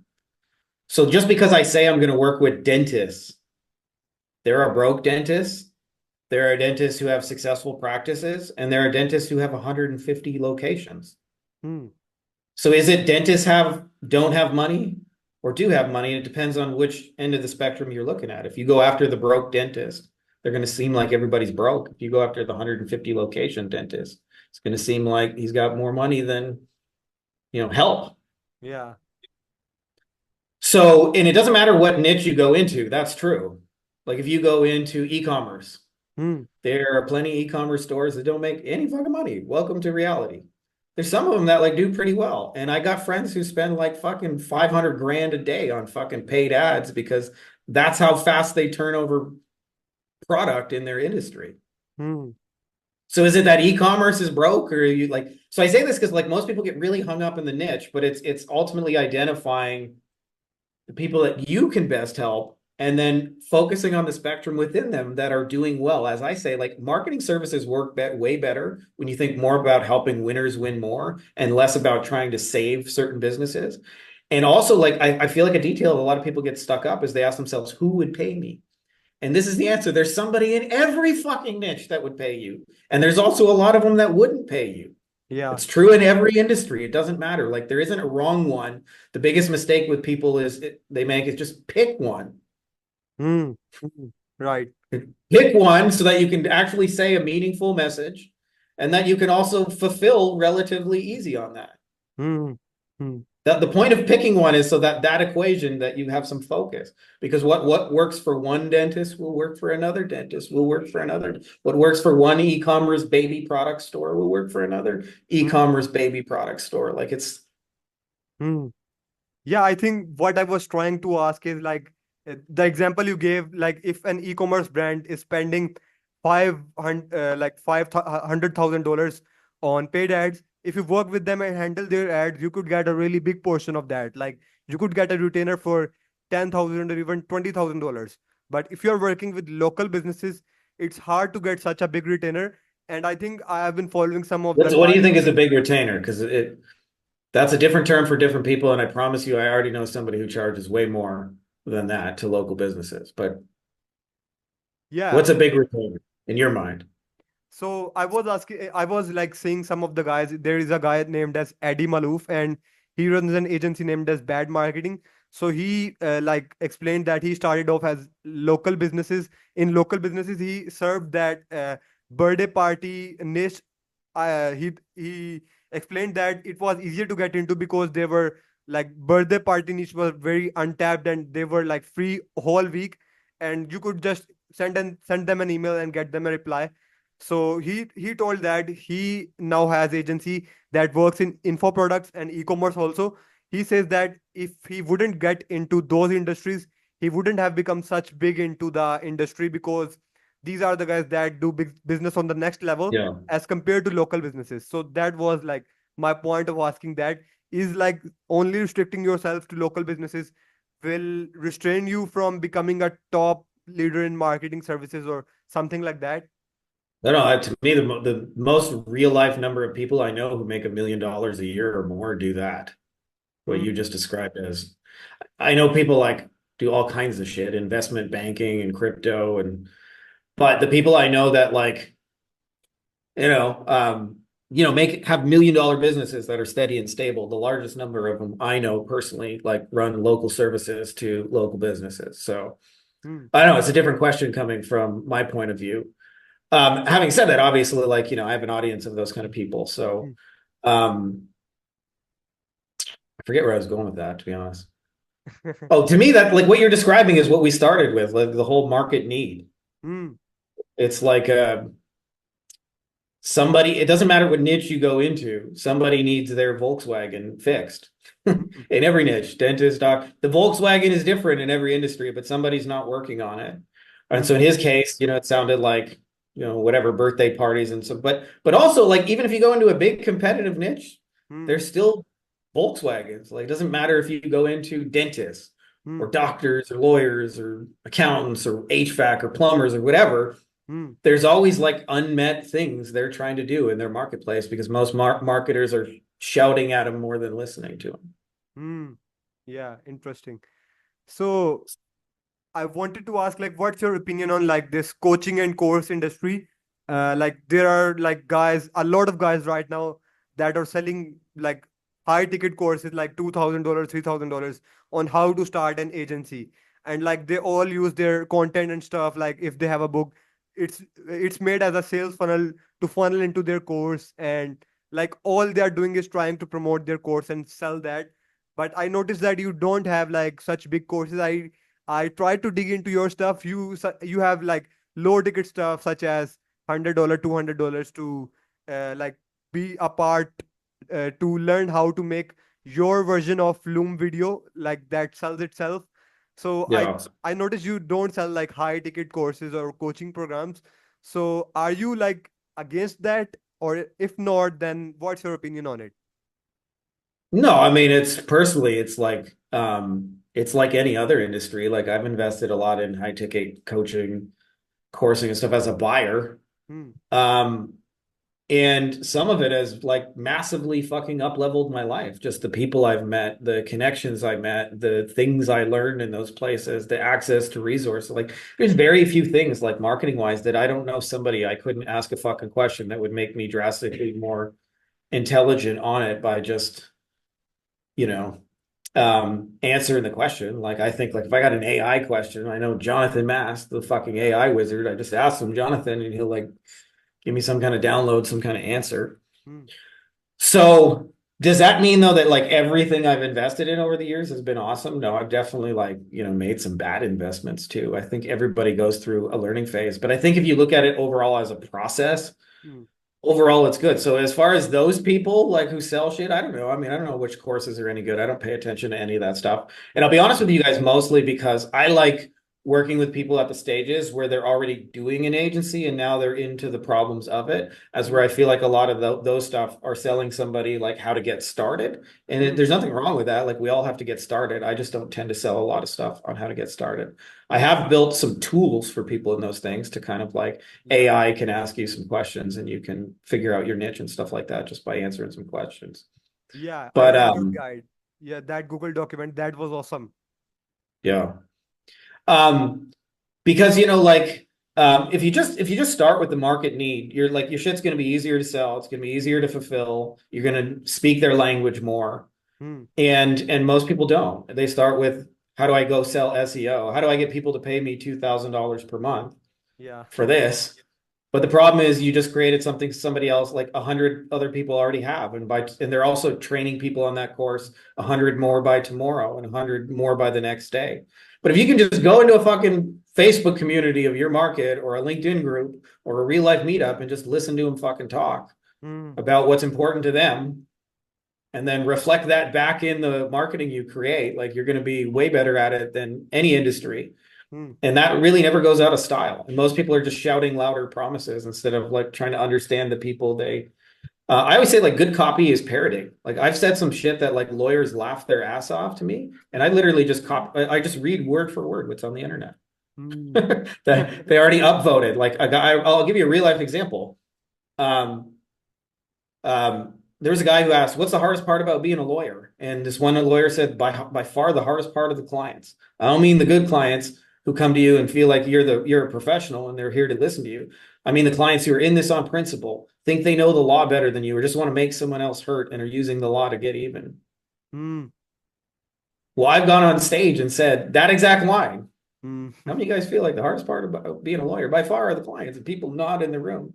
And of course I knew that because they already showed me I'm Yeah. just like literally just parroting what they said back to them. So I feel like most people would be so much better with just a couple hours of just like really focusing on one person and fucking listening to that person Hmm. and then building something out of that and then figuring out how do we reuse that burger somewhere else. Hmm. Yeah. And if you understand that there's always unmet market needs, like it doesn't matter what niche you pick, there's going to be some unmet need where it's difficult is when you're trying to sell somebody else's copy and paste patented doohickey that they sold 10,000 times over. And Hmm. so I see this cycle happen again and again because I've been doing this 20 years where like a new thing comes out, everybody fucking jumps on it. It's hot for like 2 months and it's hot in the beginning when it's really easy to sell. But then eventually like 10,000, 20,000, 50,000 people all buy the same course. And Hmm. now we're all competing with each other. And now that same exact thing is hard to sell in the marketplace. And then they move to the next shiny object and they go, they got Yeah. to do a go SaaS. And I'm not saying those things aren't like valid, but like you gotta innovate just a little bit. And it comes from them, not from you. Hmm. Oh, they don't like texting, neither do I. Hmm. Yeah. Or sorry, they don't like phone calls, neither do I. Okay, let's text. Hmm. So, what's your opinion on having a business partner if you are running an agency, like a business partner who does operations and you does sales and marketing and splitting revenues? Do you think that is a sustainable model, like having a business partner? Like, for Yeah. example, if I'm running an agency, I do sales and marketing, and I have another guy who does operations, but it doesn't feel justifiable for me to give him 50% of my revenue because the most important part is sales and marketing. Like I am doing most of the work. Like I can exist without him. Like I can have another person who handles operations for me, but he it is difficult for him to have another guy who handles sales and marketing, like who brings in clients consistently. So like it just doesn't make sense to split revenues 50-50 if you have a partner. So like should you have a partner, or if you have a partner, then what should be the incentivization for him? What do you think about that? Um, so about the type of partnership you mentioned, I've seen it done successfully very, very many times in the real world, in different businesses too. Like Hmm. lawyers have their version of it where there's two partners. I call it like the restaurant front of house and back of house. Hmm. Because like, there's somebody who has to actually cook the food, but there's somebody who has to greet the guests and smile and look nice and smell nice and be very friendly and those things. And those are usually two different roles. And Yeah. in the right partnerships, I've found that both people know how to do the other one's job. They just don't like it. Right? Like I know how to cook the food, but I just don't want to cook. I know how to, smile and charm guests, but I just want to cook. Hmm. And those are usually 50-50 or partnerships. And when they work best is the both people are exceptional at that roles. And they kind of have the attitude almost always, which I have, which is like, I would rather own 50% of a watermelon Hmm. than 100% of a grape. So if that's the person who can help you get to the next level and actually manage your operations and stuff, that to me is easily worth 50%. Hmm. Where it may not be worth it if they're just like, somebody you potentially see as somebody like just pushing some buttons, just doing obligatory work. But if you're actually going to build something that's actually exceptional and awesome and operationally functions, then that the right person to me is easily worth 50%. Easily. Hmm. Interesting. Um, so partnerships work to me best when like the roles people want to have are opposite. Hmm. They don't work when both people want to do the same thing. Like if you bring on two people who want to be sales and marketing and you bring them into a partnership, eventually they're going to fight and nobody's going to actually take care of the operations and Yeah. actually help people who paid them money, and eventually their business will fizzle out. Hmm.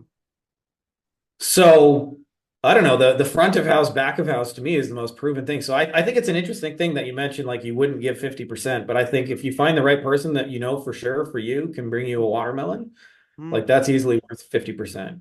To me, like if I have stuff where I can just focus all day long on selling it and promoting it, blah, blah, blah, and someone else has to actually do it, Hmm. like those are good partnerships. And like I said, I've seen lawyers who have that arrangement. There's like a lawyer who is really good at selling and getting clients. They call him the rainmaker. And there's another one who actually knows the law and knows how to help people. There are agencies where one guy goes out and hustles and sells and he does networking, he meets face to face, and the other guy actually gets the work done that they Hmm. just signed up for. Yeah. Um, so partnerships absolutely can work and can be worth 50-50 to me, to like the right partnerships. Yeah, interesting. But like my point of view was asking this question was because like if there are two guys that both are trying to start an agency, one guy knows how to sell, the second guy doesn't know how to sell. He just is trying to get an easy way out and trying to be a business partner to them. Like there are two friends, one of them knows how to sell, second one doesn't, and he says that you give me 50%, I'll handle operations for you. Like this type of deal is not justifiable, like for at least me, because I think the most important part is getting clients in the first place, right? So that is because I made this point, and I think a Yeah. lot of I people. think it depends where your end goal is too, by the way. Yeah, yeah, makes Because sense. like paying if you're trying to get to 10,000 a month, then paying a partner 5K may not make sense. But like if you're trying to get to 3.5 million and that partner will help you get a Hmm. $3.5 million infrastructure, like it's a very different thing you're talking about. Yeah, yeah. So there is a concept named as building product. I have found myself in it also. Like I'm trying to start an agency. Like when I was also trying, like I started off 2 years ago in this industry. So I just tried to learn stuff, and I never felt ready to sell it. So how much do you think you should learn your skill before started to selling it? Like when should you come in the market and like actually start to pitch people? And how much time should you spend learning your skill or building your product? Like what is your opinion on it? I don't think you actually can learn it as a real skill on the sidelines. What trips people up, I think, as a lot of beginners is I think they have to like promise it bigger than it is. They don't realize it's perfectly okay to go to a client and say, "Hey, Hmm. I'm brand fucking new and I've never done this for anybody ever in my life. Hmm. but I'm really sure I could make a better website than the one you got right now. And I already have some ideas for it. And this is what I'm going to build for you. Hmm.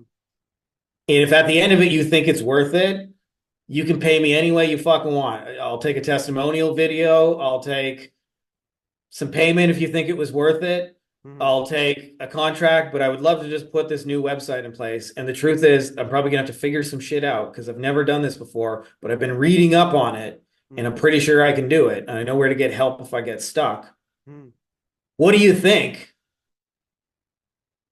They're not going to go, oh my God, a beginner? You've never done this before? Fuck you, get out of here. It's when people show up as a beginner and say, I guarantee you I can get you 100 book points. I'm like, blah, blah, blah, blah.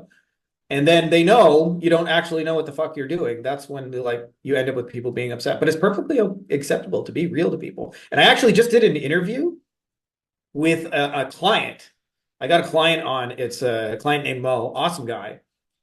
And we did an interview together, and I was like, I asked him that exact question. I said, if somebody's brand new and they're coming to you and they got some idea of like how they think they can work together, Hmm. like what should they tell you? And he said, just tell me you're new. Okay. That's like, all right, you're new. What are you trying to do? Hmm. And, like you're probably going to have to sell it on some very flexible terms where they're going to control a lot of that negotiation. Hmm. But each time you do it, you can charge more money for the exact same thing. That's the other downside of because you asked earlier about being a generalist is because you never sell the same thing twice. You're never as certain when you sell it. As to Hmm. me, when you keep selling burgers, you're like, when somebody says, you got good burgers? Of course we fucking do. Just like the last 100 that came out of here. Like Hmm. you know what they're going to get. Hmm. Um, sorry, I forget where I was going with that. I forget what your original question. Yeah, my question was, I also forgot my question. What was my question? Yeah, like the next question, let's just skip it. Next question was like I'm just like going down to last few questions, last two questions. I've already taken so much of your time. So if you have to start your agency right now from scratch, what industry would you go into and what service would you provide? Like if you have to do everything from scratch right now, what would you do? Um, well, I did actually do this because I actually got asked this question more than any other question was you or me, you're starting over, you got zero, you're trying to get to 10K a month. Like, what would you sell? Who would you sell it to? Yeah. And so I laid out that process and I actually documented as we did it. Hmm. And I picked the industry water damage restoration. It was actually just from a conversation I had had like a week earlier. But it was an interesting niche to me because I literally had never heard of it. Like I've been doing this 20 years. Just only recently in the last few years heard of water damage restoration. You do what?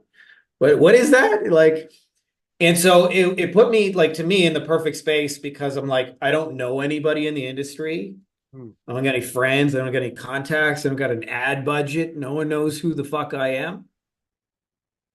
Hmm. So I picked that niche, and I also was like, I'm not going to use ad money because that's almost like cheating because I know a lot of beginners don't actually have ad money. Hmm. And all I did is very, very simple is I found people who already had audiences in that space, Hmm. gave valuable stuff to their audience, and said, if you like my help, like doing that for you, Hmm. come this way. And by focusing on that kind of distribution first, as we had the conversation earlier, it just happened a lot faster. Hmm. Because like for me, like a couple of things happened. Like they published one of my articles in their magazine, one of the industry associations. I forget the exact number, but it's something like 20, 30,000 people read that magazine. Hmm. So when they sent it out and I'm on the front cover, like they spread the word for me. We ended up doing a YouTube interview. It was 5 minutes long. And I remember the 5 minute long one had 5,000 views in the first 24 hours by restoration contractors. Hmm. If I had started with my own zero resources instead of like adding value to their audience, Hmm. um, like nobody would know who the fuck I am. Yeah. Yeah. Right. So I went to where the buying audiences are already. Hmm. So I mean, it's really that simple. I picked a niche. I spent. I'll give you the steps that I took. I picked a niche of people, and then I spent a couple of days learning everything I could about them, including like a question I asked that I think is important detail, like what do you want more of? Like what, in their case, like what kind of jobs do you want more of? Hmm. And they tell you what kind of work they wish they could have more of. Okay, Hmm. let's build a service around getting them that thing they want. Hmm. Yeah. In our case, it made the most sense to use SEO to get there because people like that are searching their problems on Google. Let's get in front of them. Yeah. And Um, and then what we did after like picked a niche, spent where's their Volkswagen? Where's the thing that's being unmet? Okay, here's the thing that's being unmet. We built a service around it. And then we started prospecting by putting it in distribution. hmm. And we were able to, starting from zero, like where I literally knew not a fucking single person in that fucking industry, to I want to say 26 days, we did 15 and a half thousand. Hmm. And that's recurring, right? So like you could do that every fucking month. And like it probably wouldn't suck if you added 15,000 a month recurring each month you went forward. Hmm. And so I ended up putting that into a Google Doc. I'm happy to share that with anybody who's interested. But I just mapped it out because I got tired of answering the question of like, what Yeah. would you do? I'd pick a fucking niche. I'd learn some shit about them. I'd build a service that fixes that thing. And then I'd fucking spend a lot of time prospecting it and getting it in front of people. Hmm. That's what I do. Now, obviously, I understand for a lot of you guys, when you're beginning, it may feel like, like you can't be that bold. And I assure you, you can, because the most important requirement to have to actually be successful is this. If somebody actually like said yes and paid you, the right person, of course, could you actually help them? Could you make them better off? Could you make their website a little better? Could you improve their SEO? Could you write better pay-per-click ads than they're doing? Could you help them answer the phone a little bit easier? The Hmm. answer to that is yes, you're qualified. Like you don't need to be shy about it. Hmm. But I think people aren't real enough with themselves often about who they can help and who they can't. And so they in their mind, it's just like anyone with a credit card. But like if you focus on a specific person and help them do the thing they're trying to do and then promote it like a motherfucker, you're probably going to be successful in that agency. Yeah. Yeah. I also heard you talking about like in one of your YouTube videos, you told that you wouldn't start with SEO because it's a service that takes a lot of time to work, and you have to build expectations, and your prospects have to wait a long, long time before they even start getting results. So, and now you said that you would do SEO. You had done SEO for water restoration companies, right? Yeah. Yeah. Well, I should give a shout out to Lane Hauk of Quantum Agency because we did that as a white label project. So Lane's team actually did the work. Then Hmm. we just focused on selling it. That was the relationship of that. Um, so I would probably never personally fulfill on SEO. And I have a lot of guys in our mastermind who are like different SEO levels. And almost always when it reaches a certain level, Mhm. it's really hard to scale just because it's a complex deliverable. Hmm. Like there's Google business places, there are map listings, there are um, name address citations. Sorry, there are like pages on a website you got to optimize. There's WordPress. There is 18,000 pieces of SEO software you got to use to analyze things Hmm. and all those kind of things. And what happens is when you go to scale that, like all of a sudden you find out there's like 20, 30 moving pieces that make it a lot harder than say somebody else. Like I think of Scott, who his deliverable is he has a working YouTube ad. And if you hire him, he'll take that ad and copy and paste it from this guy's account to your account. Yeah. Um, and so the flip side of that is though, and not enough people think about that, is that's what keeps a lot of people out of it because Hmm. it's like it's actually a lot of work to fulfill on and manage expectations. And so it's also an opportunity for those who want to become really good at it Hmm. because most people aren't willing to get good enough at it to actually build a name and a reputation in a certain industry. Hmm. But if you do that, what'll happen is you'll be able to charge top dollar and you'll be able to scale it better. And it's still a challenge. The last question was that, like, what are you currently up to? What are your goals with the audience that you are trying to build here on YouTube and on your Facebook group? And like, what are your future plans? Are you currently trying to scale your agency, or like, do you want to leverage this audience to create something big for yourself? Or what are your plans, like near future plans? This is probably the dumbest answer in history, but I mean, I definitely have goals and dreams and those kind of things. But at this point in time, Mm, I'm literally just having fun with it. Like that's actually the most important goal. So, like in having doing like how I've set it up, mm, I don't know. I'm just like I'm. And I actually feel like this is the best time in history for doing that because I was talking to someone else about this, but I wrote about this in my first book here, Beyond the Agency Box. Um, if you have two people in life who want to like have fruit in their life and they both decide they're going to grow trees, if one of those people is only focused on the goal and they think like, watch me, I'm going to make a 10-meter tall tree. Watch, I'm going to make the best tree ever. And they try all kinds of shortcuts and putting like, um, fertilizer on it. And I'm going to water it 10 times a day. I'm going to do all this stuff to make it grow faster. Hmm. And then you have a second person who says, I really enjoy gardening. And so I'm just going to garden because it's a lot of fun to me. And I really enjoy spending time with plants and it's a real meditation. Hmm. I've seen a lot of people come and go like that in 20 years of doing this. And almost always the internet bro who's like, watch me, I'm gonna build $100 million fucking thing doesn't. And the person who just says, I don't know, I just do this shit because I like gardening. Those people often are like someone like I've had some friends who are like, I don't know, we just do a little SEO. And then like, tell me about your company. And then you find out they got $100 million SEO agency. You do a little SEO, you guys do $100 million fucking dollars worth of SEO. Right? Like they're some of the most humble guys they are because to them they're just they enjoy it. They geek out on SEO. They geek out on Facebook ads, or whatever their thing is. And so I don't know. I don't have big goals like I used to. I mean, I definitely have some things along the way that I'd like to do, but I'm just enjoying the day to day more than I ever have, and Hmm. it's kind of I guess the point for me. I don't. So what are you building? I don't know. A good time in life as best I can. Hmm. Hmm. Yeah. So, like the previous, I'm trying to recap on the last question that I asked from you. You said that you have an agency that delivers SEO service for you, Quantum Growth, something like that, right? Yeah, Quantum Agency. Yeah. Quantum Agency is a white label partner where if you guys want to go sell stuff in the world, Hmm. particularly, SEO or pay per click or Hmm. designing websites, but you don't actually want to fulfill on that, but you want somebody good that can be your partner. Hmm. They have very like, and then they're also one of the most affordable companies I've ever seen. So they leave you some room where you can sell a $2,000 thing, pay them $900 or whatever, and there's still room for you to make money on it. You are able to go sign more clients because they're doing the work. Yeah. So, do you think is it a better idea to just sell and outsource the service to some contractor? Because in the modern day, the influencers, the agency influencers are calling it as drop servicing.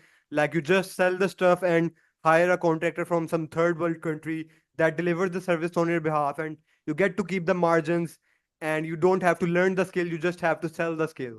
Do you think is Yeah. it a good idea? It is for people who are like me who enjoy the selling of it more than the doing. And that can change over time. Like when I first started, I actually just wanted to do SEO. I didn't want to have to sell it. Like that, the idea of having to sell it made me miserable. And I was happy to let my white label partner do all the selling of the service. In fact, like, I don't know, a couple times a week, I would get a message and go, okay, we just signed client so and so. You got a new payment for it. Yeah. And then he'd say, can you call me when you got 5 minutes? He always wanted to talk on the phone and tell me the entire client's life story. Hmm. Um, But point being, like in the early days, I actually really enjoyed fulfilling on it. I liked just being in a dark room, being left alone and not having to be extroverted and stuff like that. Hmm. Now 20 years into this, I'd way rather just make 5 videos in a row and go, "Blah, all right, I'm done for the day and call that work than actually having to do SEO and all those kind of things. But I think it's the right idea if you're personality wise built that way, where like for me, I'm just naturally more extroverted. Hmm. And, so selling and talking to people and having conversations is easy. But if you're super introverted and the fulfillment side of it sounds like more your thing, like no shame in that. There's a lot of value in being a really good fulfillment partner. Hmm. Hmm. So, where can people find you, Frankie? Check out the book, beyondtheagencybox.com. Yeah, Made highly it recommended. I read that book just today. I was rereading that, and that book simplifies the whole agency game for you. Yeah, that was part of the goal. It's funny, like a lot of times when people write books, they have these dreams of like, watch me, I'm gonna become a best-selling author. Yeah. I realized when I wrote this, I'm like, agency owners, like, it's not like ever going to be a New York Times bestseller. It's kind of a small audience, like Mhm. compared to like people trying to lose weight or people who cheer for the Dallas Cowboys. Like this, Yeah. we're small in number. And so I actually wrote it and just thought like, man, if this book just helps one other person, like that's worth writing it for. Mm. And so I actually spoke this book out loud, like I recorded it and had it transcribed. And so it was actually for version 1.0 was an audio book. Mm-hmm. And then we turned it into a digital book. But I hope it's really helpful for you guys is the point of it. So check it out, beyondtheagencybox.com. Yeah, definitely. That's it, guys. I hope you have enjoyed this episode. Make sure to leave your thoughts in the comments. Yeah.